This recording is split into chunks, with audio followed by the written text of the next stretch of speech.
Hopeful bright morning to everyone, children. Chandani Views welcomes you all for the online class. Class 5. Subject Science. Unit number 2 Plant Life. And the topic is Reproduction in Plants.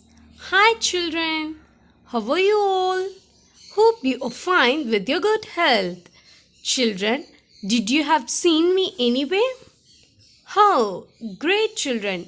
Yes, I am located in every region wherever the humans grow me. Sometimes even the birds plant my seeds when they fly. At the time I will grow. Did you have seen me near your house? Next time when you go out, you please see me. Today we can see the plant's life and its reproduction.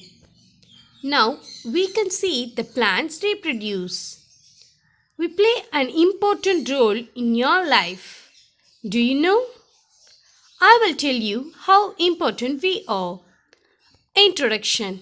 Yes, plants are very essential and the important thing in our environment because it serves as a food for ourselves and for the animals. Plants are a major part of this environment.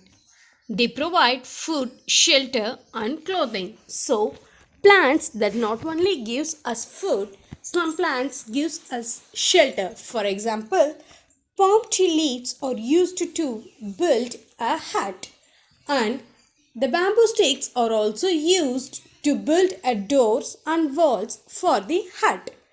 Clothing. While comes to clothing, the cotton seeds are used to produce a clothes for us. So the plants can provide us food, shelter and clothing. They also provide other important things like medicine, spices, wood, rubber, gum, tea, jute, coffee, tobacco, etc. So plants they can be a most important part in environment because they are useful to us each and every day in our life.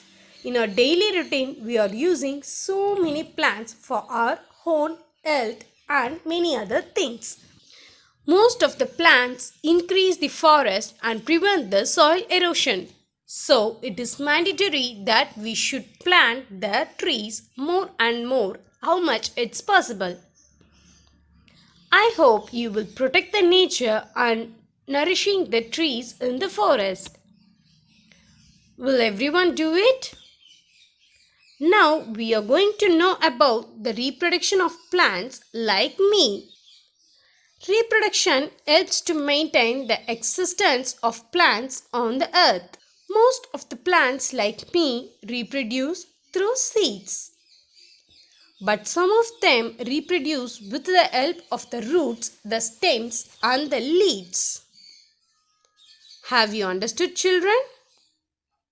Now I will tell you how we reproduce in a detailed manner. Does anyone know how we reproduce through seeds? Let me tell you now. Plants will reproduce in three ways. I will explain it one by one. Are all ready to hear? Yes, I have mentioned you before that plants reproduce in three ways. First one is reproduction through seeds. Second one is reproduction through spores. And the final one is vegetative propagation. Let's come to the first one. Reproduction through seeds is nothing but the seeds will fly in by a wind or carry by the animals from one place to another, so it may helps to reproduce the new plant. Reproduction through spores is a type that the spores can fly in a wind from one place to another place. Vegetative propagation is nothing but the reproduction can take place with the help of the plant's root, stem and leaves. So these are the three types. What are they? Reproduction through seeds, reproduction through spores and vegetative propagation. Let's see these three types in a detailed manner in our upcoming slides. Reproduction through seeds. So the fully developed plants produce a large number of flowers. Yes, once a plant get mature, it will have a number of leaves and fruits. First, the flower will blossom. In that flower, there will be a pollen grains. The pollen grains will pass from one place to another place with the help of the wind or with the help of the animals. Sometimes the animals carry the pollen grains from place to place. With the help of the pollen grains, the new plant can able to grow. After the flower gets matured, it will be turned into a fruit. So inside the fruit there will be a seed. The seed is also helps in reproduction. The seed may also eaten and through by the birds or the animals, and it starts to plant a new plant. The pollen grains from one flower are transferred to the another flower by wind or insects. So the pollen grains from each other two different plants combines to form a new plant. This is known as the reproduction process. This is called pollination. In a biological term, it is known as a pollination. The transfer of pollen grains from one plant to another plant by wind or insect, and the process is known as pollination. So as I mentioned before, after pollination, the flower changes into a fruit which contains seeds. See, you can see fruits on both the corners. These seeds vary in shape, size and color. You may look at the seeds. Some seeds are larger in size, some are smaller in size, and it's also different in shapes. Some are round, some in oval and some in ball-like structures. Some fruits contain only one seed. So the examples are avocado and mango. It has only one large seed. Some other fruit contains a few seeds like pea and apple, and still other contains many seeds, guava and papaya. So in apples and peas there is only a limited number of seeds, that is there may be 5 or 2. But in guava and papaya there will be many seeds in a smaller size. Do you know what is inside the seeds? Our teacher will explain what is inside the seed and how it becomes a plant. Parts of a seed. So, this is known as a seed. It will be like a small structure.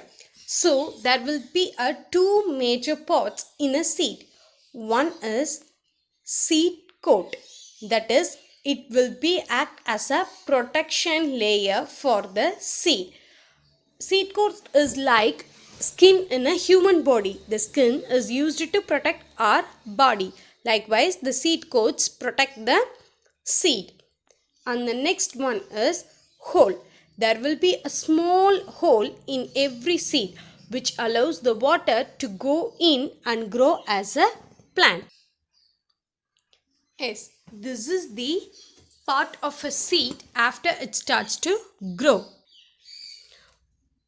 Once the seed is getting mature day by day, it starts to grow a root. There will be a tiny roots formed. So they are known as baby root. After that, the stem starts to come outside when once the root gets fixed with the soil. After the stem grows, the seed leaf or cotyledon will start to split into two. That is, the seed coat will be removed and the seed will start to become split into two pieces, and there will be a baby leaf arises from the seed. Parts of a seed.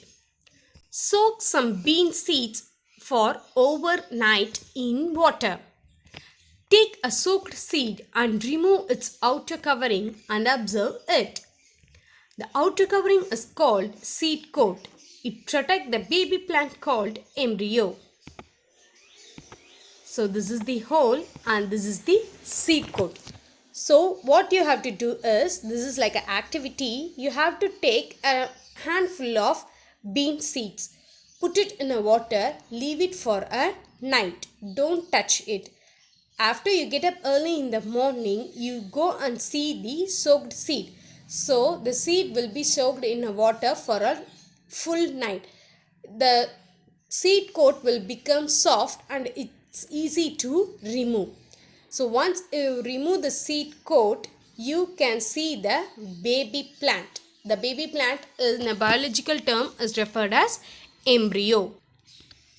Parts of a seed: baby root, stem, seed leaf or cotyledon, and baby leaf. So these are the important parts of a seed. Seed has tiny hole to allow water to enter. The seeds open up into two halves. These yellow fleshy part are called cotyledons or seed leaves. Inside the leaves there is a baby plant. This baby plant has a tiny shoot and a tiny root. So these I have already told you that there will be a tiny hole in a seed which allows water to enter inside. After some days, the seed will open into two parts. That is, the cotyledon part will be split up into two. It will be yellow in color and fleshy inside the substance.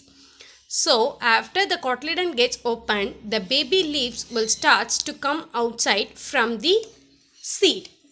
This baby plant will have a tiny shoot and tiny root.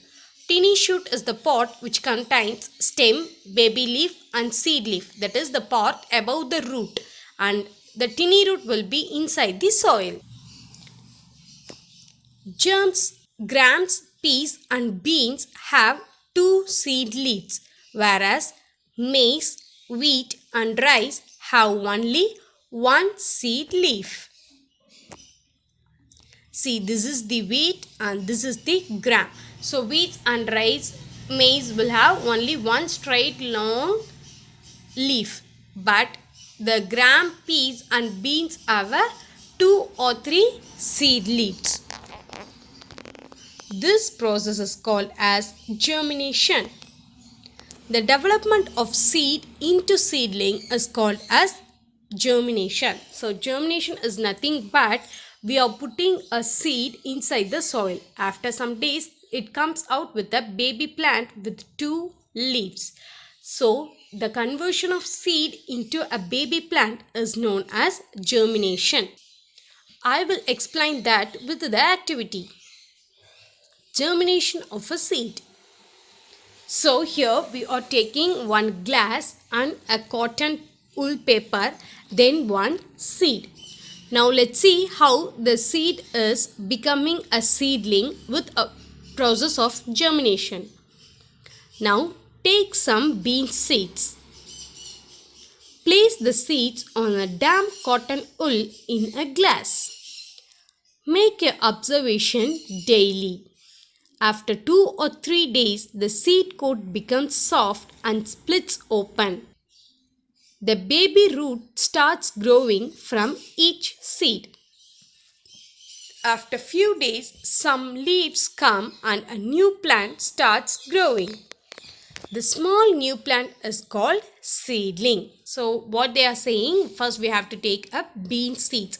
Then allow the bean seeds inside the glass that is covered with the cotton wool. Make an observation daily. After 2 to 3 days, look at the seed. You can see that the seed coat will be removed and the cotyledon will be split up into 2 fleshy parts. The baby root will be started growing and there will be a 2 small baby leaves that arises and the plant starts to grow. So this small plant is known as seedling. So this is the germination of the seed. First one is we are placing the seed inside the soil. After some day it starts to grow and the roots will appear. After the root appear, the seed will start to split up into two. As it split up into two, the baby plant starts to come outside the soil. So there will be a two leaves at the small plant, that is called seedling. The development of seed into seedling is called germination. So the process that takes between the seed to seedling is known as germination. So the first three picture reference that there is a germinating seed. The fourth refers seedling, that is a small baby plant. And the final one is arise of the baby plant.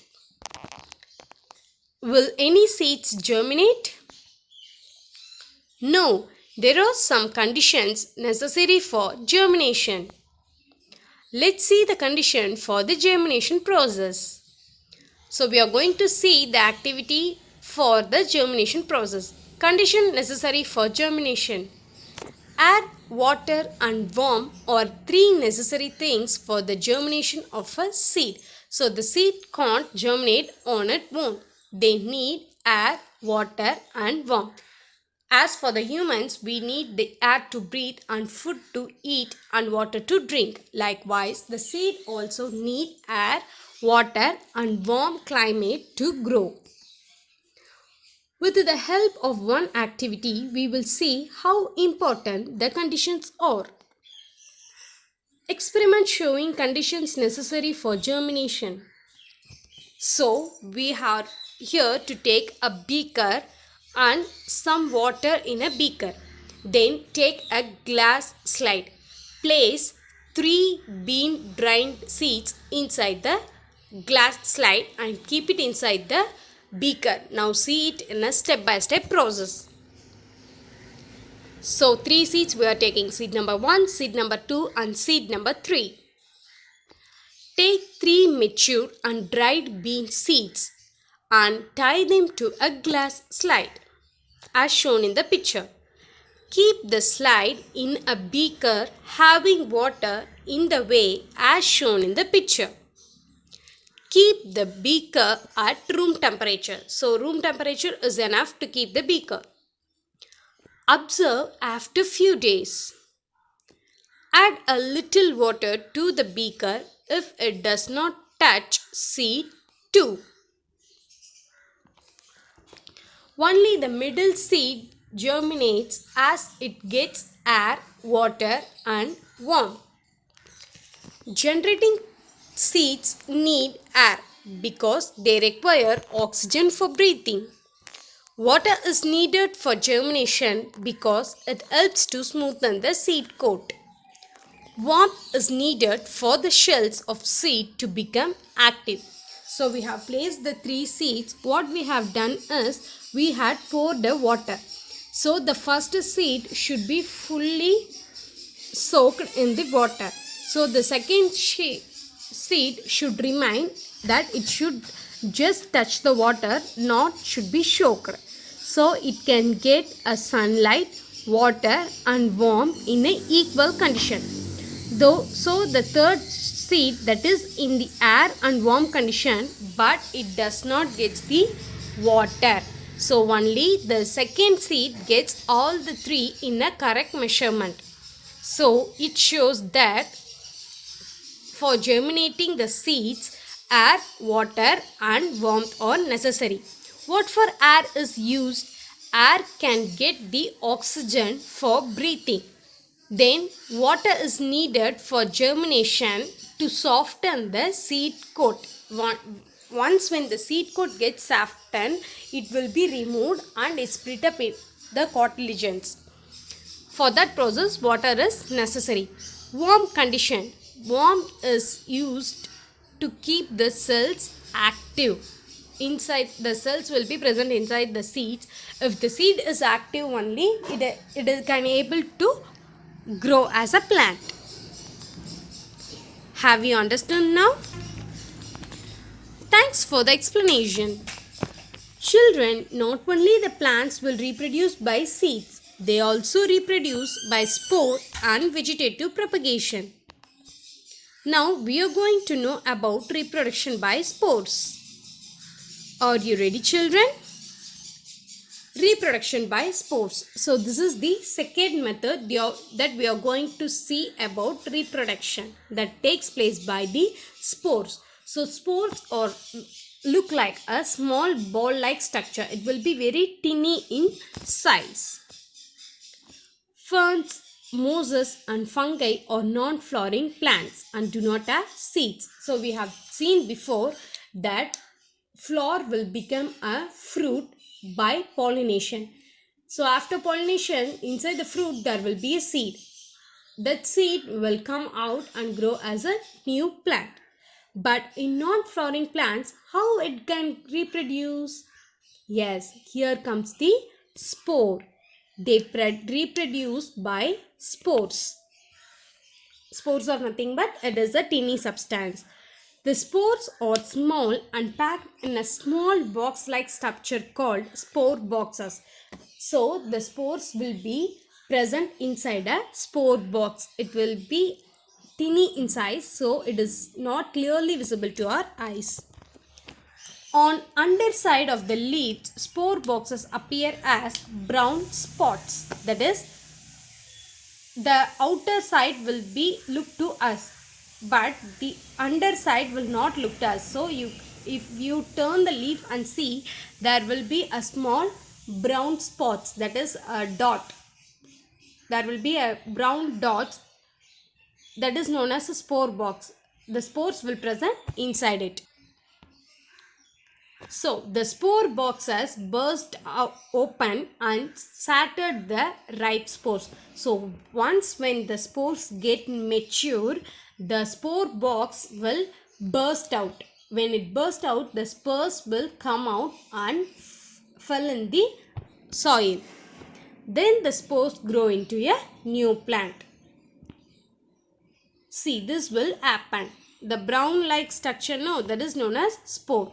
When it gets into the soil, the roots will start to grow and the small baby plant will come out, and the process will be same as we seen before. How without seeds they reproduce? What a unique thing.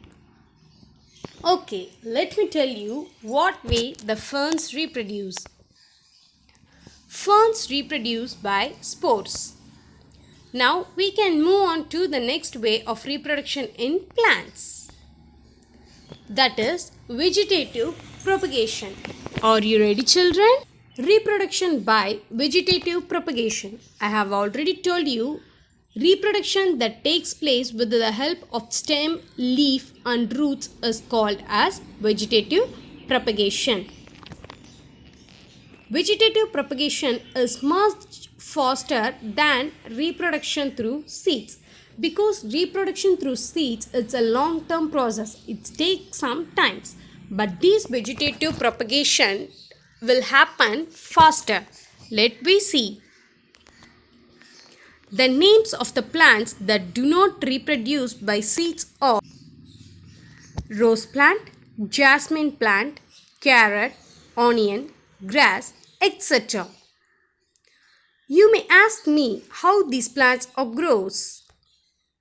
I will explain about that.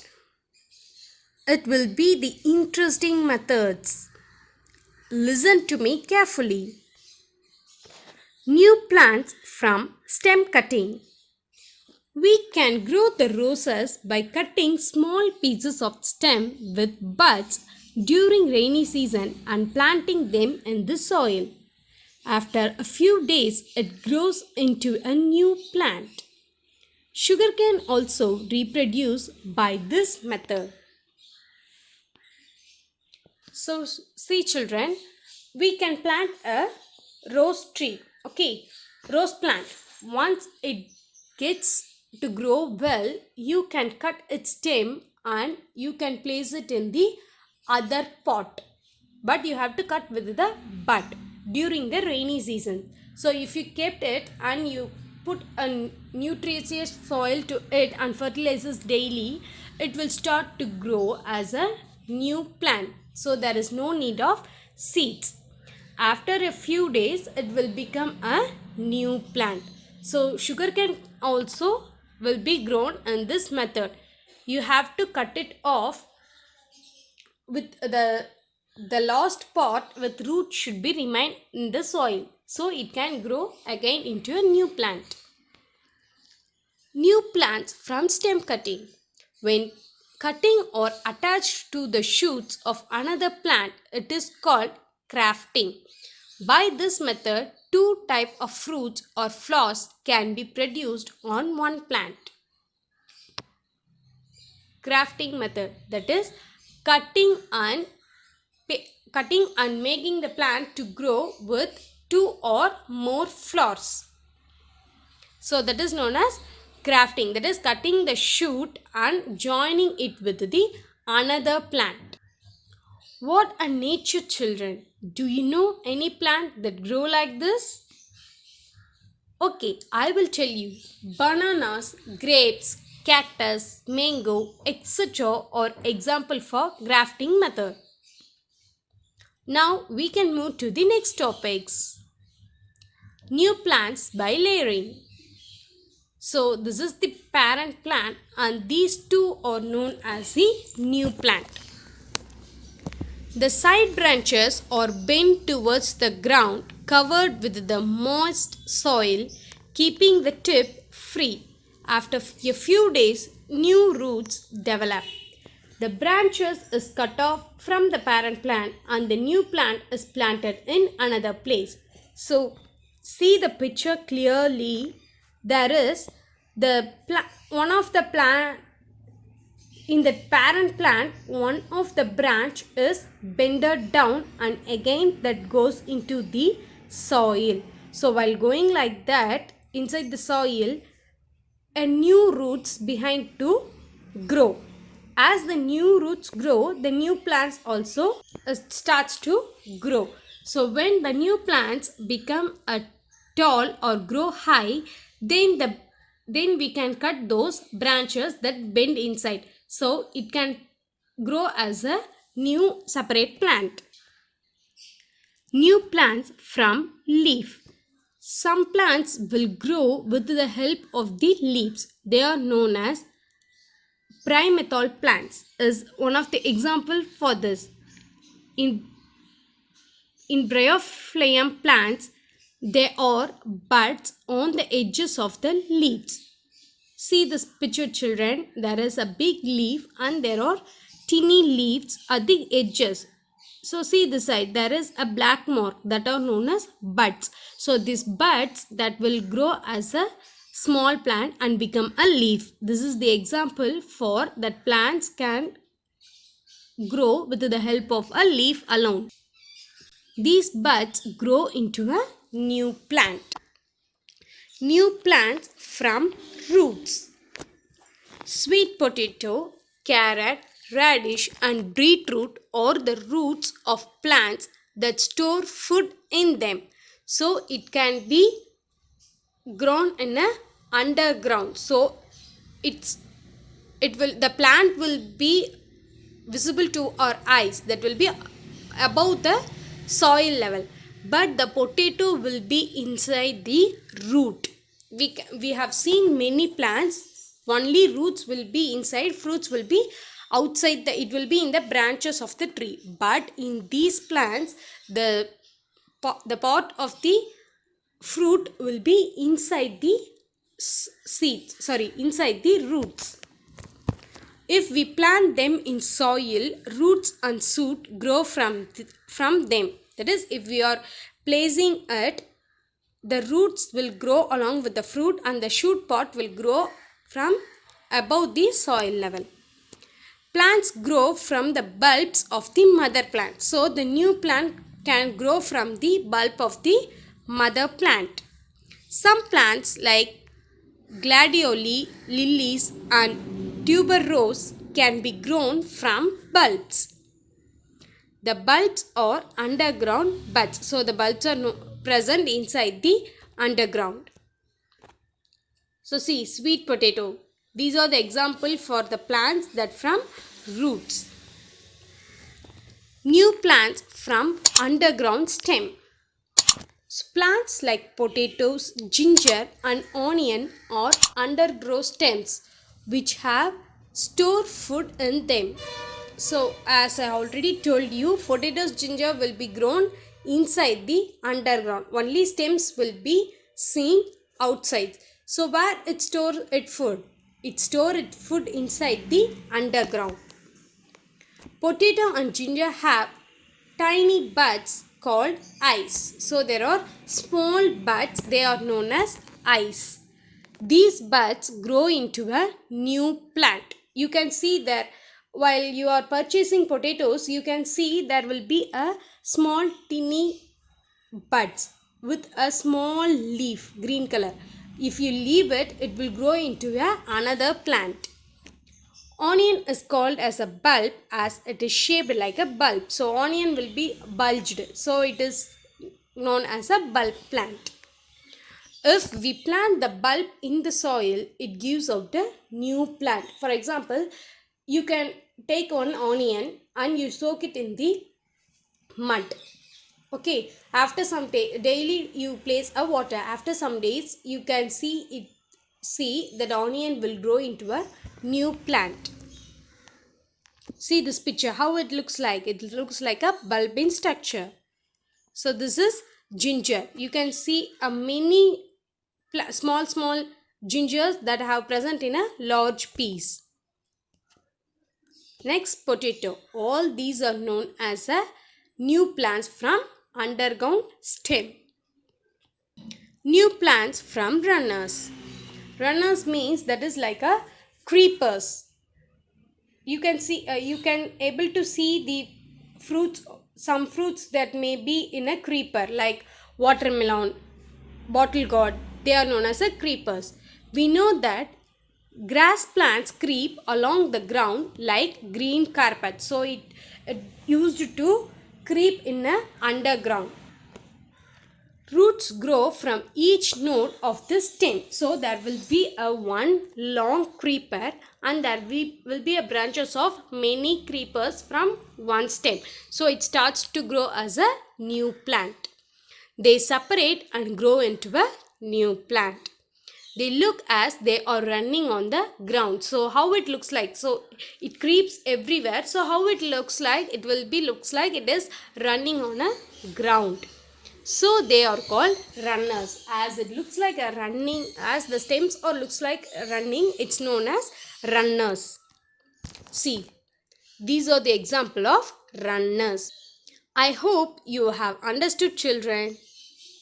Now we are going to learn about the need for the dispersal of seed. The needs for the dispersal of the seeds. The plants are fixed. They take the help of natural agents like wind, water, birds, animals, etc. for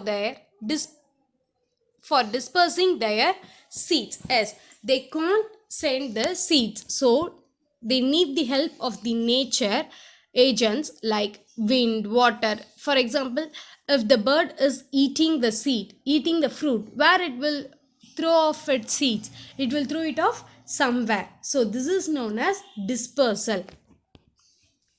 This process of scattering and spreading of seed to different places is called as seed dispersal. So the plant can't throw its own seed somewhere. It needs someone's help like wind, water, birds, animals, human beings, etc. So the process of dispersing seeds with the help of the agents is known as dispersal. Agent for dispersal of seeds. So let's see who are acting as an agent.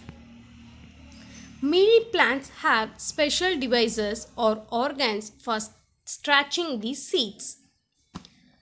Some seeds will be flown away with the help of wind. Some will be flow in a water. Some seeds will be thrown by the animals and some will by explosion. Explosion is nothing but when the spore bag will burst out. Dispersal of seed by wind. So now we are going to see what are all the plants that disperse their seed with the help of wind. Seeds of some plants like cotton, madder, dandelion, and drumstick are small, light, and have wings or hair. Therefore, these seeds are easily carried to distant place by wind. So, as it was light in weight, it is easily carried out by the wind. So, these are the seeds: drumstick seed, maple seed, xanthium seed, and madrak seed. So, dispersal of seed by water. Seeds of some plants which grow in and near water are scattered by water. So, the plants which have grown in water will disperse their seeds in the water itself. The seeds of coconut has a spongy fibers outer coating, and the seeds of lotus have a spongy pod. So see these two. First one is the example of lotus and second one is for coconut. So they have spongy structure, so it is easy for the water to carry out. As they are light, they can easily flow on water. So as it is light in weight, it can float on a water itself. So dispersal of seed by animals. Sweet and juice fruits like mango and oranges are eaten by human beings, but their seeds are thrown away to different places. Some fruits are eaten by animals and birds, but their seeds are passed away undigested and unharmed in their dropping. So some fruits will be sweet and juicy. They will be eaten by human beings, and they threw their seeds where they eat it. Some fruits will be eaten by the birds and animals. If the seed is small, it can eat it. Through to undigestion of food, it comes out in another way. Dispersal of seed by animals. Some seeds have hooks or sprigs.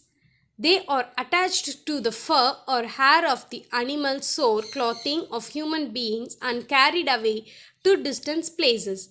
Some fruits are eaten by animals and birds, but their seeds are passed away undigested and unharmed in their dropping, same as the birds do. But the only thing different in animals is some seeds will be stick on to the skin of the animals. So when they take bath or when they used to move their body, the seeds will be come out. Dispersal of seeds by animals. Some fruits on drying burst open or explode. So the seeds are thrown away with the force in all directions. For example, pea, blossom, castor, lady's finger. This will be burst out. So it can be able to throw out wherever it is. So it can be able to reach all the directions. See, these are the examples. See how it is bursting out. Hope you have understood. Let's see how the seeds are dispersed. Very good. By wind, water, animals and explosion. You may be wondering whether all the plants grow everywhere. No, it is not possible. Some plants grow in some place. They need suitable soil, water, mineral, humus, temperature and sunlight to grow. Different plants need different soils. I will tell you some examples. Crops and vegetables. Rice and jute grow in a clayey soil which holds enough water. That is why more rice is grown in and around Bengal. Wheat is grown in sandy and irrigated soil of Punjab and Uttar Pradesh. Jowgar and bajara are grown in sandy soil of Rajasthan. So, some plants they need some climates. So, the variety of plants will differ to grow in a various region. Some plants will grow in only some regions. Cotton and groundnut are grown in the black soil of central and western India. Tea plants need moist soil, so they will grow in a hilly region of Assam, Darjeeling, and Nilgiris. Maize grows well in fry soil of plains or hills. Coconut trees grow properly only in the coastal areas. In same way, some plants need some climates and seasons. We will see them now. Different plants grow in different climates and seasons. Crops like pulses, cereals, and grams grow in winter and are called rabi crops. Rice, jofar, and bajara grow in summer and are called kharif crops. Fruits and vegetables like cabbage, cauliflower, beans, radish, and peas grows well in winter. Vegetables like pumpkin, brinjal, and grounds grow well in summer. We need good crops. For that we have to follow some things. I will tell you one by one. Growing good crops. Nowadays, manures and chemical fertilizers are added to the soil to increase the production of vegetables. Dead and decay plants and cow dungs are common manures. So, these chemical fertilizers will cause a damage to the soil. So, we can prefer the fertilizers that as made by the humans like dead and decaying plants and cow dungs. Chemical fertilizers like urea, ammonia, sulfates, nitrates, and superphosphate should also be used to get good yielding. These may gives a good yielding which will help the crops to grow faster, but it may also cause dangerous to the land. For good crops, healthy and ripe seeds should be shown. So if the seed is rich in health, then automatically it can produce a good crop. Proper ploughing, irrigation, and using manures and fertilizers result in a good crop. So the process of ploughing, irrigation, and using the manures and fertilizers can result in a good crop. Now we are going to see how to protect the crops and the seeds. Protection of crops and storage of seeds. By proper fencing around the field, we can protect the crop from grazing animals like goats, crows, buffaloes, etc. So after fencing, if you allow these animals, it will take out the unwanted plants immediately. Birds should be kept away by using scarecrow. Crop rotation also helps to increase the production. Production of crops and storage of seeds. Weeds and diseased plants should be removed from the fields regularly. Protect the crops from being eaten or spoiled by rats, mice, squirrels, and other birds. After harvesting, the seeds must be protecting from moisturizer, kept away from small animals and insects.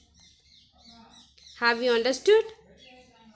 Okay, bye children. See you in the next class. Until keep revising them again and again.